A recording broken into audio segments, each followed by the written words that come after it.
platform will always be there for every presidential season, Miguna? Yes, that's a very good thing, and I agree with my colleagues about the value of institutionalizing presidential debates. It should not just be presidential debates, even gubernatorial debates, because in the US, for instance, it's the senators and the governors that eventually run for president, and more often than not get elected. And that would be the incubation center for future leaders. The level of the debates, the issues that the debates distill, and the performance of the candidates would reflect how the country would be governed and would actually determine whether the country makes a turn for prosperity or a turn backwards.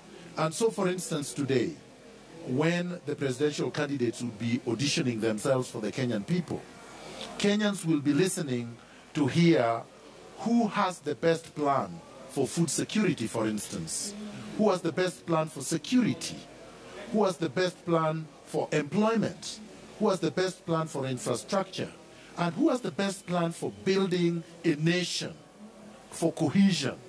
These are very important things because in 1960, our forefathers who fought for independence said they would be fighting disease, ignorance, and poverty. Now, after the second liberation, we can't keep on singing the same song. The question would be, how have we done in fighting poverty? We've done very poorly. In fact, most Kenyans are poorer than they were in 1960. How about food security? We have all left agriculture, and there has been rural-urban migration. Agriculture, which is devolved, the governors and the county governments have done nothing about. How about infrastructure? They're dilapidated.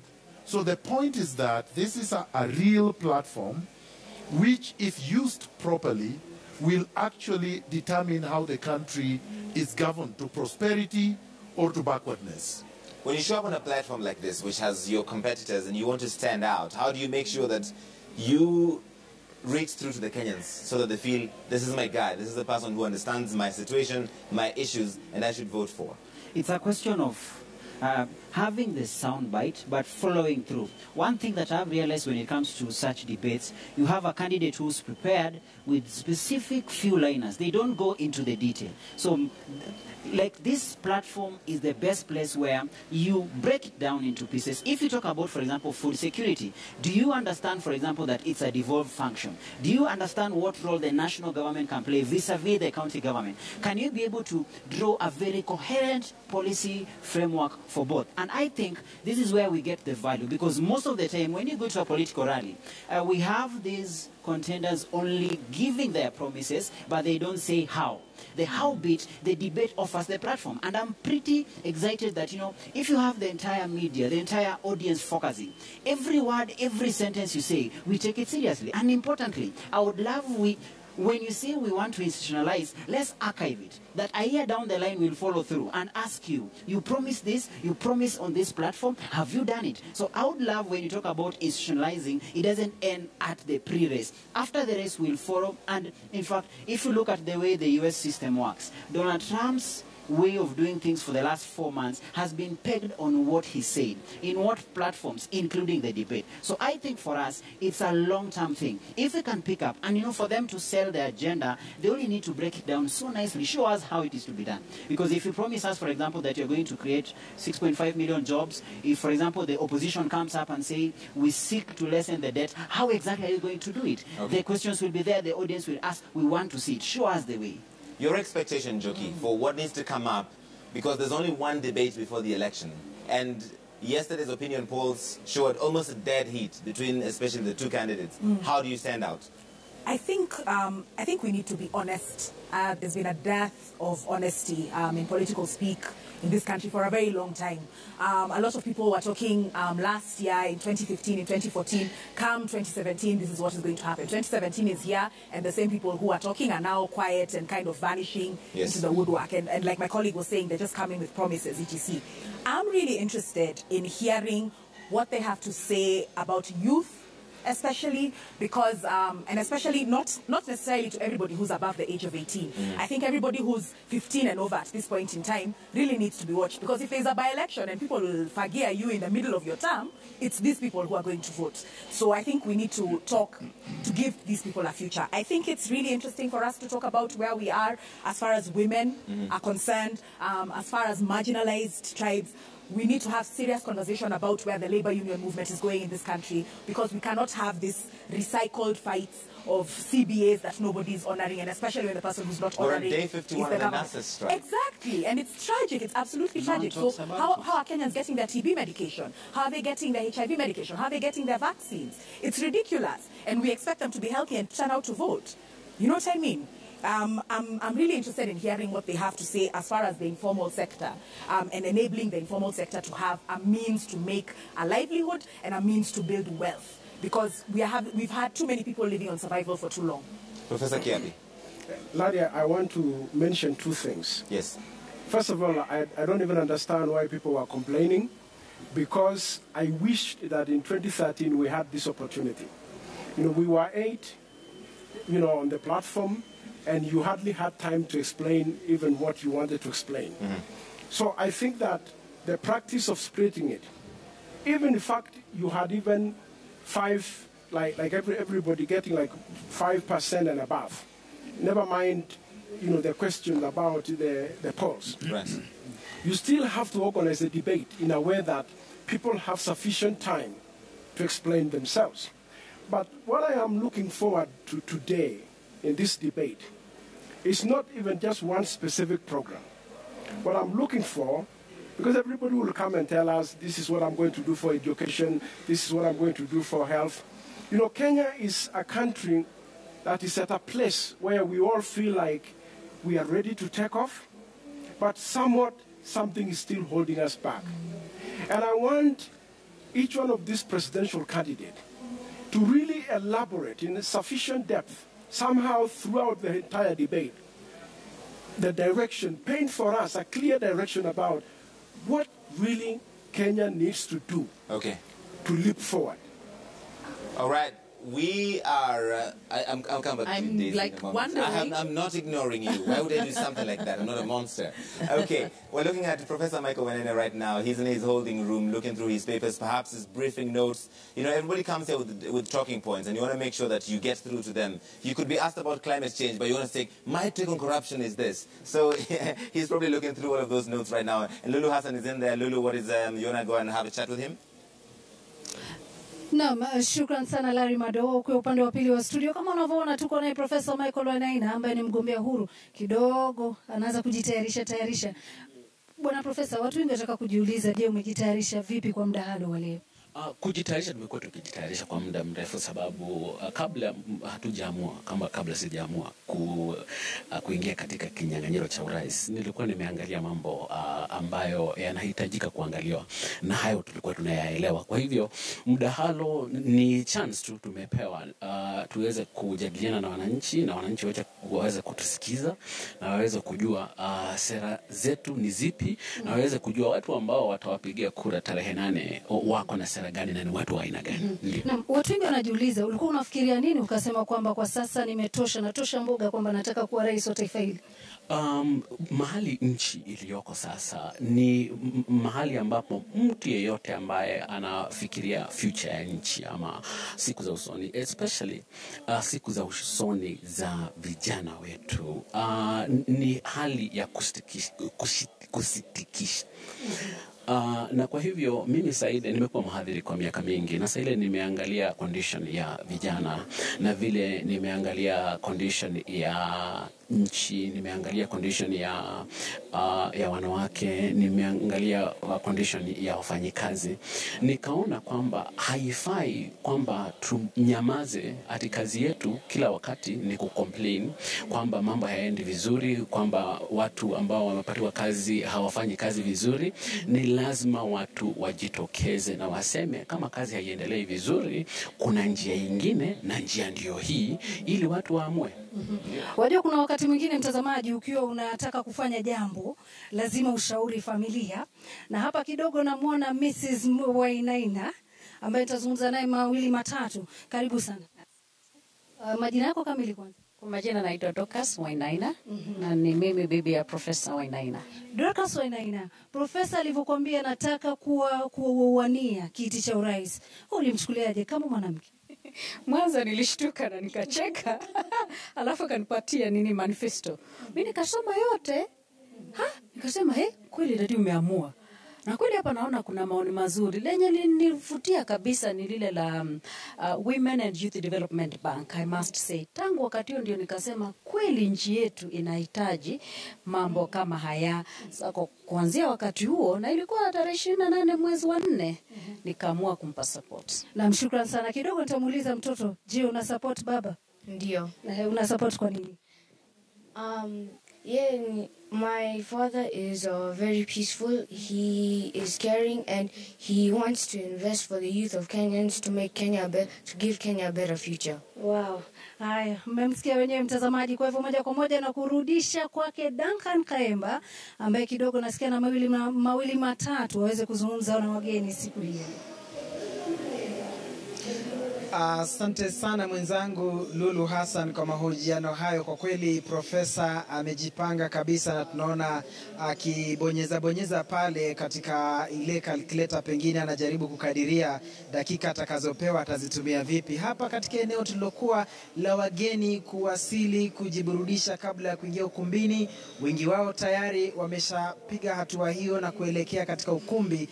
Manake katika dakika za kuhesabu basi ngoma itakuwa inaanza kutambarizwa hapa. Lakini kwa mengi zaidi wacha tuzungumze na baadhi ya wale ambao wako hapa. Sheifa Okore mwenzangu Achenga ataweza kumuuliza mawili matatu kabla pia naye hajaweza kufunganya safari kuelekea ukumbini kwa ngoma itakayoanza katika dakika chache zijazo. Achenga, uwanjani wako. Asante sana Haemba. Well, we are still at the lounge and of course guests are still gearing up, preparing, taking a bit of refreshments before they head into the auditorium where the presidential debate will be taking place. Let me now speak to Sheila Okore from Siasa Place to find out what are her expectations in this particular debate. Welcome, Sheila.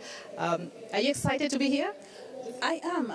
I think for me it's more of a concern, and I'm concerned about the key leaders showing up, because the last debate they disappointed Kenyans, and the ones who have showed up, I am really concerned about the fact that do they realize they disappointed Kenyans the last time, and the fact that there's so much expectation and the job they're vying for is so serious. And to see them here today, for me, is, first of all, I need to know what they stand for. And I need to know if they realize the last time by them not showing up, it was such a disappointment to so many of us. So I have such high expectations. In terms of, the issues that they'll articulate, what are you looking forward to? Because we have a two-tier debate. The first debate starting at 5:30, the second one starting at 8 p.m. So what are your expectations from the first debate? First of all, from the first debate, I would love that all the candidates who are there, apart from the one whose deputy showed up to apologize to the people of Kenya for wasting their time and resources and for showing them that they don't matter. And then I would love to hear what they have in store for young people, especially in regards to job opportunity, affordable health care, and employment specifically. I want to know what they have in store for young women, being majority voters and being majority participants in this election. I would love to hear those things articulated very clearly tonight. Well, thank you, Sheila. Of course, a lot of expectations out here. Sheila definitely wanted to hear what they will be putting in place in terms of governance for the youth, governance for the people of Kenya. So we will be crossing over to Larry Madua, who is on the other side. And of course, we will keep you posted of some of the guests who are here and what their expectations are. Over to you now, Larry. All right, many thanks, Catherine, Duncan. We were just looking at Professor Michael Wainaina's son who wants a better future for Kenya. Daisy, and a star is born. And a star is born, but, those are the sentiments of all Kenyans. We all want a better Kenya for Kenyans, But it's a great thing, getting an endorsement from your own son. Most of the time, most kids are always complaining about their parents. So I think that's a good thing, So maybe it might swing some of the undecided voters towards him. Who knows, That's a good question, actually. Do you think these debates help change people's opinions? Because in the opinion polls out yesterday from Ipsos and from, and I know Miguna's views on opinion polls, but from Ipsos you don't know. and from InfoTrack, the undecided vote is between 5 and 8%, according to all of them. These people will not vote for undecided on August 8th. They will vote for someone. Will this help them make up their minds? I think so. You know, I think it's important that we understand that something fundamental is happening here with these debates. Because in Kenya, we have never had issues-based campaigns. It's always been ethnic mobilization and rule of the mob. How big your rally can be. I mean, and you can see the rallies. The rallies, people are mobilized to attend the rallies. They are branded as a show of might. But there's no real issues that are debated. But on this platform, the candidates must debate issues. And what it does, it drives accountability, but it also shows us how they've interacted with their manifestos and what plan they have for the country, you know? And so I think that it will sway voters, those undecided voters, although, you know, by election time, usually people have decided, you know, the way they're voting. But I think that this will make the difference for those people who are not so certain, you know, about what does it mean, you know? So it will make a difference. But going back to the question that you asked everybody, so I shall also answer my part on what my expectations. What was the question again? I can't remember. One of the things that I really would like to hear from the candidates today is what plan do they have? Of course, the usual, my pet topic on inclusivity, particularly for women, because remember that we have an issue that is in abeyance, the 2/3 gender principle, which is a constitutional principle, and will land this country in a constitutional crisis because Parliament is going to be unconstitutional in its composition. How are they going to deal with that?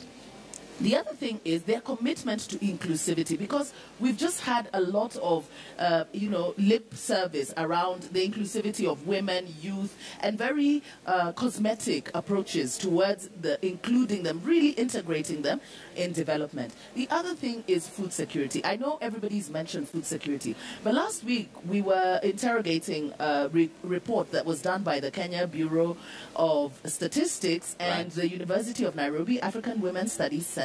Okay. And it shows, this is a 2014 report, and it shows that 18% of Kenyans are sleeping hungry every day. That's 7.1 million Kenyans. 18% of Kenyans sleep hungry every day. This is, I mean, it is, in the 21st century, it is unacceptable, especially when you look at the amount of money that has actually gone into food security, irrigation, you know, and on all those plans. So I think that I want to cut you in there. I want to cut you in there because I want to take you to the balloting right now. This is an important part of who gets to sit where and get what question at this debate. Nimrod Tabu is leading us through that. Nimrod?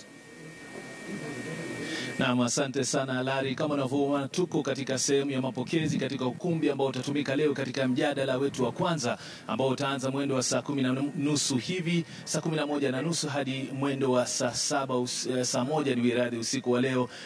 Nafikiri nachanganya Kizungu na Kiswahili, lakini pengine kuwafahamisha watazamaji wetu sababu ya sisi kuwa hapa ni kuwawezesha wagombea urais ambao pengine unaweza kuwatazama moja kwa moja kwa hivi sasa ambao walioko hapa. Tunaye Dr. Ekuru Aukot ambaye anawakilisha chama cha Third Way Alliance. Vile vile tunaye Profesa Michael Omalwa, ni mgombea huru, lakini mara nyingi anapenda kutambuliwa kama mwalimu wa aina, na vile vile tunaye Profesa Jafeth Kavinga, vile vile mgombea huru. Wote wamefika hapa na pia ambaye atatuendeshia shughuli yetu ya leo moja kwa moja, ambapo nitakuarifu kitu gani kitakachofanyika hapa. Si mwingine ila mwenyekiti wa kamati ambayo imeandaa mijadala ya urais hapa nchini, vile vile akiandamana na baadhi ya wakuu wa vyombo vya habari humu nchini, akiwemo Bwana Joe Muganda kutoka NMG, Bwana Sam Sholei kutoka Standard, Bwana Kuria Mushiro kutoka PwC, wasimamizi kwa ujumla wa mjadala huu ambao tunauandaa hapa kutoka Chuo Kikuu Katoliki, na vile vile Bwana Tom Shindi vile vile kutoka NMG. Sababu yetu ya kuandaa sehemu hii ambayo inafahamika moja kwa moja kama sehemu ya kuchukua ballot paper, ni muhimu kuwafahamisha wagombea wetu na watazamaji kwamba wana ruhusa ya kuchukua karatasi. Hawajui nambari iliyoko kwenye karatasi ile. Karatasi ile ina umuhimu wake kwa sababu ziko karatasi 3. Kwa vile wagombea ni 3, kila mmoja atachukua nambari yake ambayo itampa fursa yeye kuwa wa kwanza au wa pili au wa tatu kuweza kutoa hotuba yake ya kwanza na vile vile hotuba yake ya mwisho. Kwa hivyo bila kupoteza muda, nafikiri wagombea urais ni waite mmoja kwa moja, kila mmoja achukue nambari yake ama kijikaratasi, halafu mkishachukua kwa pamoja ni waruhusu muweze kuzifungua zote kwa pamoja tuweze kuwaonyesha watazamaji wetu. Karibu, tukianza na wewe Dr. Japheth. Naam, mwalimu wa Ainaina, karibu. Na hatimaye Dr. Ekuru Aukot. Na mnaweza anza kuzifungua, halafu bila kusita muweze kutuonyesha nambari zenu ambazo ndizo zitatuonyesha jinsi ya kusimama katika jukwaa. Basi moja kwa moja kama unavyoona Dr. Ekuru Aukot amechukua nambari 2, mwalimu wa Ainaina amechukua nambari 6 na vile vile mwenzetu Dr. Japheth amechukua nambari 4. Bila shaka moja kwa moja utaweza kufahamu nani atakayekuwa wa kwanza kutoa hotuba yake ya kwanza punde tu atakapoingia katika ukumbi kuanza mjadala wetu wa leo na vile vile kumaliza hotuba yake. Bila shaka kwa wagombea hizo nafikiri huwa ni muhimu sana sehemu zenu. Bila shaka tunatazamia mengi katika mjadala wetu wa leo. Tunasubiria nyinyi kuingia moja kwa moja. Mtazamaji, na kupeleka moja kwa moja kwa mwenzangu Larry Mado kuendelea na shughuli ya leo ya uchambuzi wa yale tunayotarajia, huku viongozi hawa wakielekezwa katika sehemu ya mjadala wetu wa leo. Larry, kazi kwako. Asante sana Nimrod. So now we know the 3 candidates that will be in this 5:30 p.m. debate. We're exactly 13 minutes out from that debate that will be moderated by Yvonne Okwara. So these are the candidates that you will see on that stage: Dr. Japheth Kavinga Kaluyu, Dr. Ekuru Aukot, Professor Michael Wanena, all of them very learned people that ironically, or rather interestingly, came for this one. Daisy, you're finishing a point. Go for it. The other thing that I really want us to hear from our candidates is the issue of citizenship. You know, one of the things that we don't talk about is about how Kenyans, we have so many Kenyans who are being vilified and ostracized in foreign lands. We have women who are being killed in foreign lands. Their rights are being violated. And this government remains silent. We have 4 Kenyans who have been incarcerated in South Sudan, and there's silence. So what is Kenya government policy towards citizenship and the guarantee of citizenship for its citizens? And of course the issue of security and extrajudicial killings. Those are some of the things in terms of the security of the human person in this country. We would like to hear more about that, as well as what incentives do they have for local investment? So much investment is geared towards foreign direct investors, and they are given so many perks that don't allow local that are not given to local investors, so that our investors cannot interact or compete, you know, with these investors. So how are we stirring up local investment? All right. We asked you what is your opinion or what do you expect the issues to be discussed in this debate. Kimani Kenneth says, we the people, we need solutions to basic problems. Number 1, health. Number 2, food. Number 3, education. Number 4, security. Number 5, unemployment. Those are some of the things that are at the top of minds of Kenyans. How are the candidates going to address these issues to help me decide? Njoki, you're shaking your head very vigorously. So As in, go for it. It becomes so difficult for us to even talk about future-proofing this country when we're still trying to solve the problems of the past. Health and education, especially in the public sector, are problems of the past. We should not be having to deal with these things right now. And when we start talking about future-proofing this country, giving children tablets with which to read e-books is not tech. And it is not future-proofing. We need to be raising children that can code. We need to be raising children that knows what exactly computer literacy is. I mean, things even like clean industrialization and green policies, understanding what the blue economy really is right now. I think this is where we need to be going. We have about 10 minutes now away from that first debate, the 2 that we will have tonight. So I want to make sure that I'm giving everybody a chance to give a quick preview of what you expect from the 3 candidates at least that will be in this first debate. Joshua. My clear expectation would be, you know, when you talk about the issues about the past and the present, the main thing should be what are the tangible, practical steps you can take, because there's one thing to promise and to plan and to always put it nicely in paper. In Kenya, we are very good in planning and promising. I only need them to show us how exactly, break it down. For example, if you talk about food security, how exactly do you want to achieve that? If the policies, for example, are there, because if you look at our manifestos, if you look at our policy papers, they're all there. I just want them to break it down, speak to that Kenyan out there. They just want to see, show them how, show how it will be done. If you show us that, not so many rhetorics, then we will be content. Because now Kenyans will say, we can trust this guy, and he should give us a specific timeline. 1 year, 2 years, those are the specific timelines. Professor Kiapi, your expectation for this debate? I you know, the country is supposed to be leaping forward, but we have basic issues to address.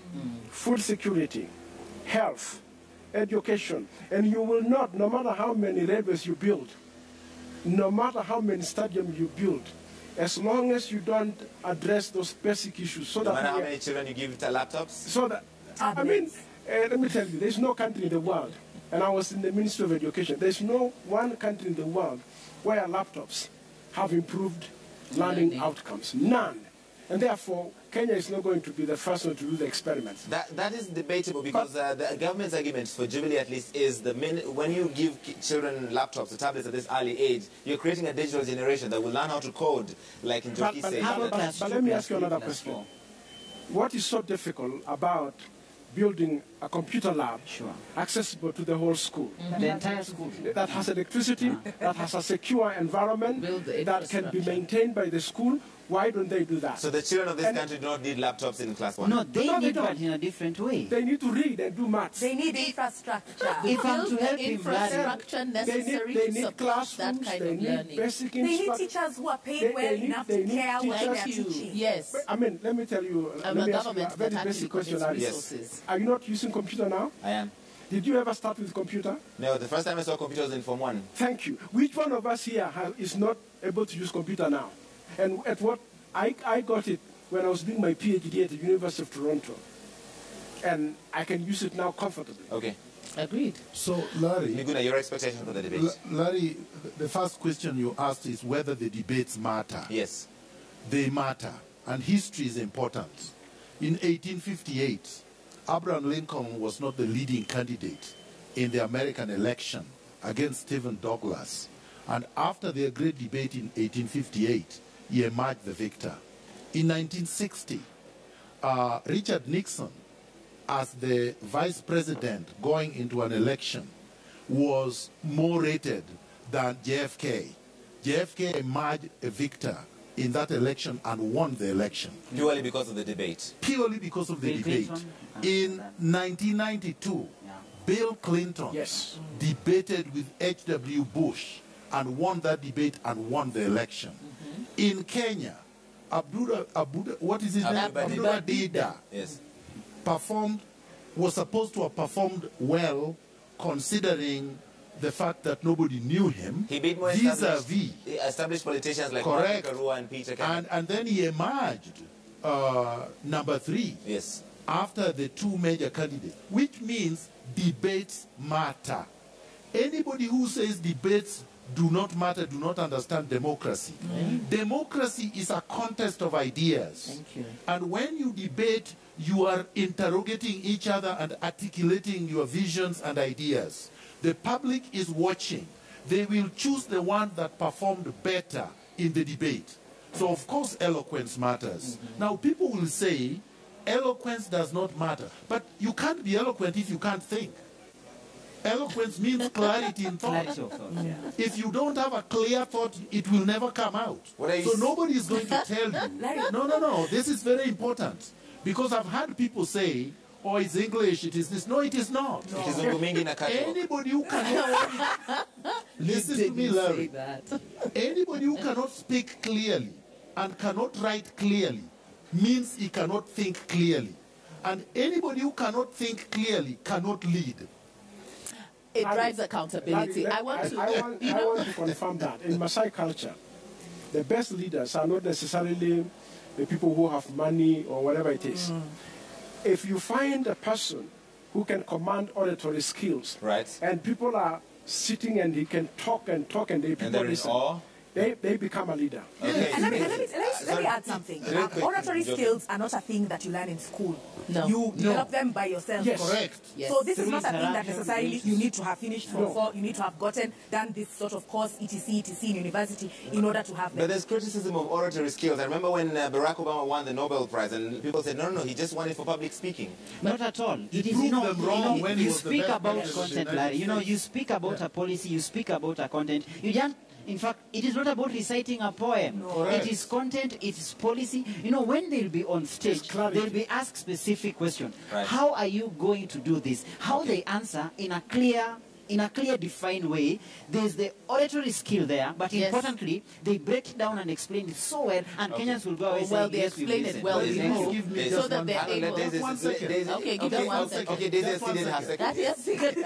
Because this is so important, Daisy will appreciate it. Okay, all right. In 1964, the Rivonia trial of Nelson Mandela. Yes. That's what propelled Mandela to global fame.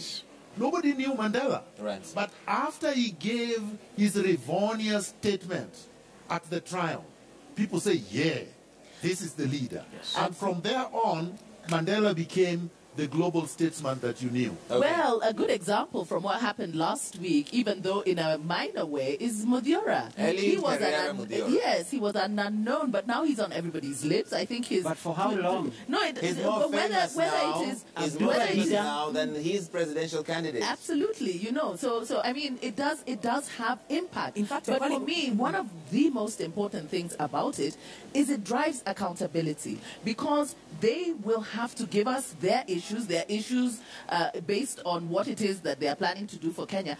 But it is something that we can hold them to, and it builds a culture also of Kenyans beginning to interrogate issues and learning to hold their leadership accountable. Now, you can't do that in a rally, because in the rallies, all they do is dance and make all these tibim, boo, dim, boo, you know. So you can't, there's nothing to interrogate there. Can you do that in a Facebook live chat? Yes, you can be able to. Because Raila Odinga and President Kenyatta both done Facebook live chat. Yes, but you see, with Facebook live chat, one of the things is you get to answer the questions you want to answer. The narrative. You control the narrative, you control the questions. Yes, it is your platform. Ladies and gentlemen, I have to leave it there. We are now ready for the debate. We just 3 minutes away. Everybody's on fire. Keep that fire. We'll come back in a moment. We're now just 3 minutes away from the first of the 2 debates we will have tonight. Yvonne Okwara is ready. Everybody's ready. The candidates are ready. Right now, though, a really quick break. When we come back, the first of the 2 debates. Don't go anywhere.